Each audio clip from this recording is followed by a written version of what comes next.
So the markets giving up all of their gains through the day, and there was more disappointment that followed. Unchanged rates are not the only thing that worried us.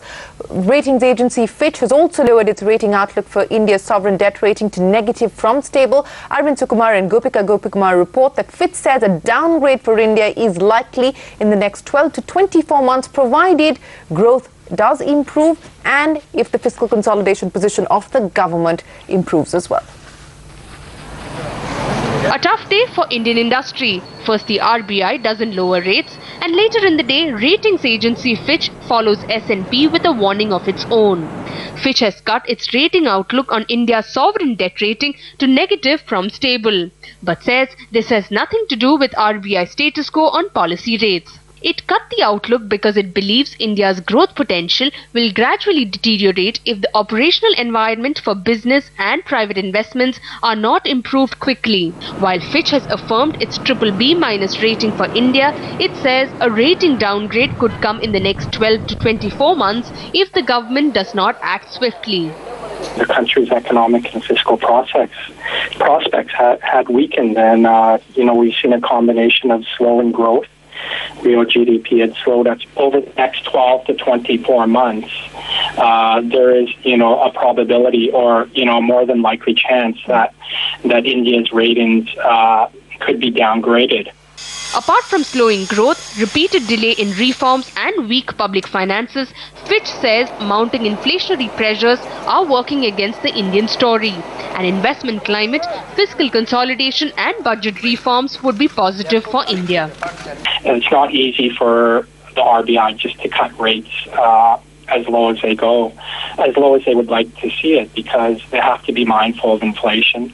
The exchange rate has come under pressure, so the balance of payments has been under pressure, which is reflected by the decline in the foreign reserves. Some of the key parameters we're looking at would be just the general economic outlook. The balance between growth, inflation, acceleration in growth would be helpful. The Finance Ministry said the report is working with old data, and the fall in crude prices and corporate performances are positive. The Finance Ministry says, and I quote, "The concerns expressed by Fitch on the economic growth potential, inflationary pressures and weak public finances are based on earlier data. Government has already taken note of such concerns.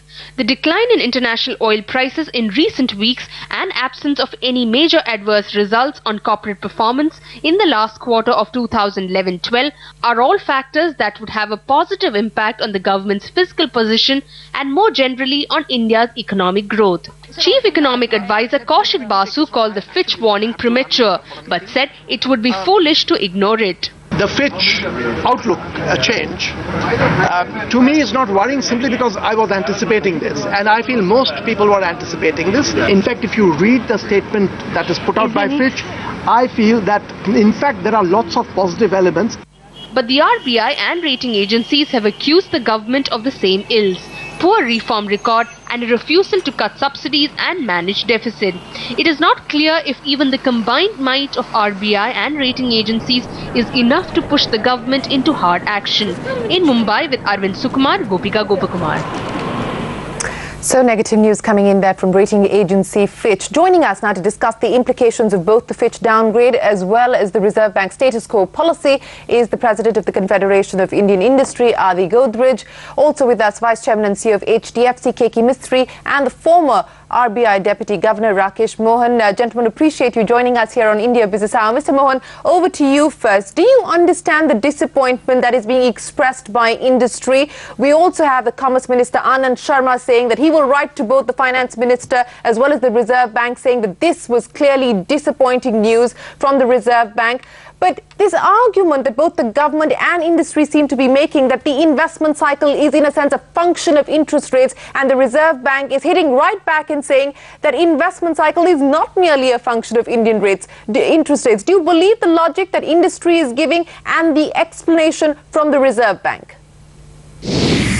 Well, one of the somewhat distressing things that has happened in the last few years is it seems that the belief both in the industry as well as possibly in the government that investment and interest rates are really like a hydraulic system where you suddenly decrease the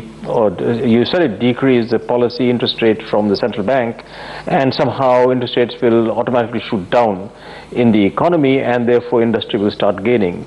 The economy is a much more complex mechanism, which I thought we used to understand much better. Consumer price inflation is of the order around 10% plus. That is clearly very difficult for banks to reduce deposit rates. Second, given the large fiscal deficit of the government, hence large market borrowing program, that the medium and long-term interest rates are clearly being determined by this large borrowing programs. So you understand the Reserve Bank's predicament. Mr. Mistry, over to you. It's a status quo policy, but a lot of people seem to believe, as Mr. Mohan was saying, that this is the most prudent thing for the Reserve Bank to have done. Looking where the inflation numbers are, it gives the Reserve Bank enough reason to be anxious. We've just got the CPI number for May coming in today at 10.36%. So can you really blame the Reserve Bank for delivering a status quo policy? I don't think one can blame RBI for delivering a status quo policy. One would have liked to see some reduction in CRR more than a reduction in interest rates, because liquidity in the system is a little tight, running at around 75 to 80,000 crores negative. So if that could come down to around 40, 45, 50,000, it would be a big boost to confidence. But having said that, one can fully appreciate RBI's position, because all this while RBI has been focusing on inflation. Inflation numbers have not come down, are unlikely to come down in a hurry for a variety of reasons which we talked about before. One is supply side constraints, and the other, which I mentioned recently, was the currency. You take the instance of March and June. In March, oil prices were $120 a barrel and rupee was 48. Today, oil prices have come down to 97, 98 dollars a barrel, and the rupee has depreciated, not appreciated. So we are not getting the advantage of falling commodity prices globally because of a weak currency. Okay, Mr. Godrej, let me come to you now, because industry is clearly disappointed with the fact that the Reserve Bank has decided not to move on either CRR or repo. But the Reserve Bank's argument is that the investment cycle is not merely a function of what it does on interest rates. It has to worry about inflation. Inflation is raging at over 10%. At least that's the CPI number that we're dealing with this afternoon. There was no choice for the Reserve Bank but to not move on rates. No, I don't agree with that interpretation. I think the WPI is only around 7%, and inflation has come down. Most importantly, inflationary expectations are down because global commodity prices are coming down, especially crude oil. And we are very disappointed that RBI has not lowered the interest rate or the CRR, because the lack of funding, especially for small and medium enterprises, and the high interest rates are clearly coming in the way of investment and therefore production and GDP growth. And we have mentioned this. Okay, industry clearly disappointed, Mr. Mohan. While we're hopeful that some of these things like capping of oil subsidies, perhaps partial deregulation of diesel, etc., will happen, they may perhaps move on other crucial pending reforms as well. We heard from Kaushik Basu saying that they could perhaps move on things like FDI and retail. But if that wasn't to be the case, and if inflation numbers expected in the month of July were to look as ugly as the ones that we were served with today, do you think the possibility of the Reserve Bank cutting rates on the 31st of July is pretty much ruled out? Well, given what the governor has stated this morning, that would be logical.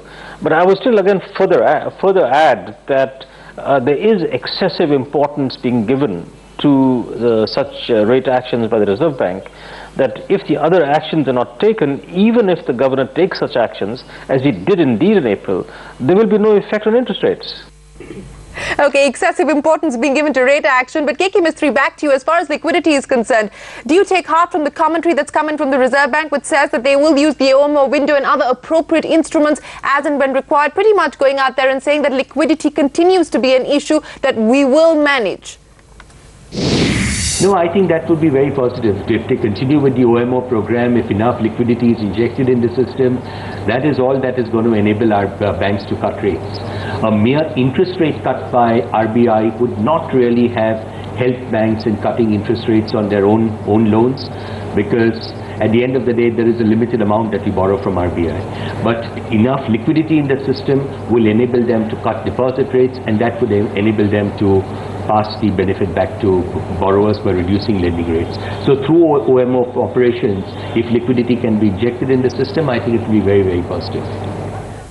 Right, but if you look at the Reserve Bank's argument, it says that it front-loaded rate action. It gave you 50 basis points when no one expected it in April, and even that wasn't passed through by the banking system. So would 25 basis points really have changed the world for you? It's not a question of changing the world. Shireen, the present position India needs to be corrected, reforms need to be brought in, interest rates need to be brought down, and most importantly, CRR should have come down. If the banks are not cutting interest rates, the CRR should be reduced.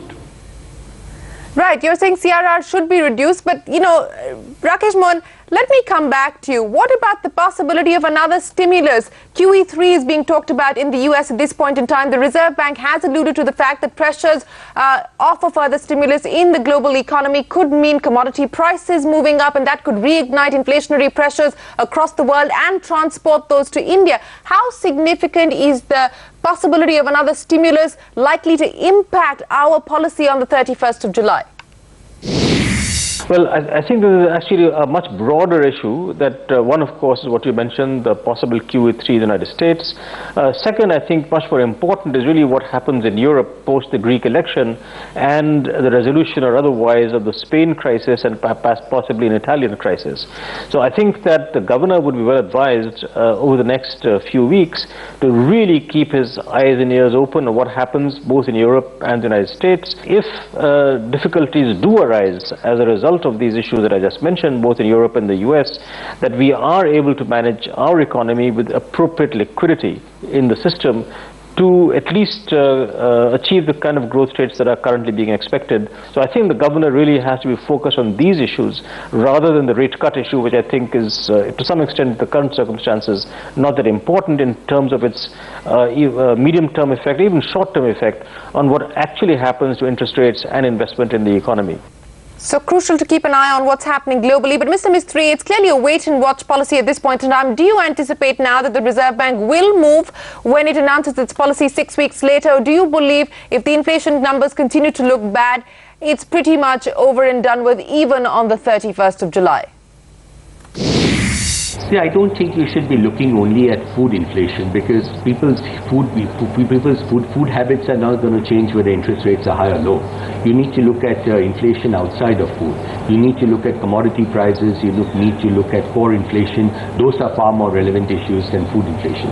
So at the beginning of the year, we always said that we believed that during the course of the year, RBI would be able to cut interest rates by about 100 basis points. Out of that 100 basis points, they've gone and already cut 50 basis points in April itself. So that remaining 50 basis points cut in interest rates is still very much on the cards. So I do believe that as you get into the second half of the financial year, you will start seeing some action on the part of RBI. Hopefully, if core inflation numbers start looking lower, hopefully if the currency starts looking a little stronger than what it has been. Right, Dr. Mohan, back to you. The Reserve Bank making it very clear that inflation continues to be its #1 problem and its #1 priority. That's the long and short of it.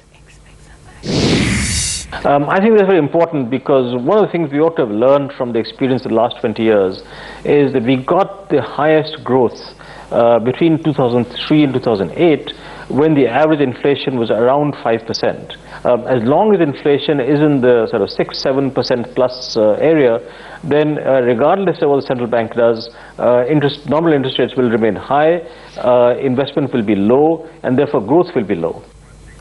Mr. Godrej, you talked about the finance minister and the finance ministry. We've just heard from Fitch. It's put out, it's revised India's outlook, cutting it to negative, pretty much what S&P had done. And the underlying theme, once again, seems to be a lack of structural reforms, lack of policy reforms. It says it understands the predicament of the central bank. Why is Indian industry finding it so hard to understand the predicament of the central bank? Shireen, it's very important that the government acts on reforms and the central bank cuts rates if we want to get growth going. and we are clear about it. We have enunciated our position. We have mentioned it. Across the board, it was expected that rates would be reduced. Unfortunately, they were not. Well, you're right there, Mr. Godrej. Across the board, there were expectations that the Reserve Bank would have moved on both the CRR and the repo, at least on the CRR, if not the repo. Those expectations being dashed. 31st July is the next date that we have to look out for. KK Mistry, Adi Godrej, Rakesh Mohan, appreciate you joining us here on India Business Hour with your thoughts tonight. Well, on that note, we'll take a quick break, but when we return, pro-bailout party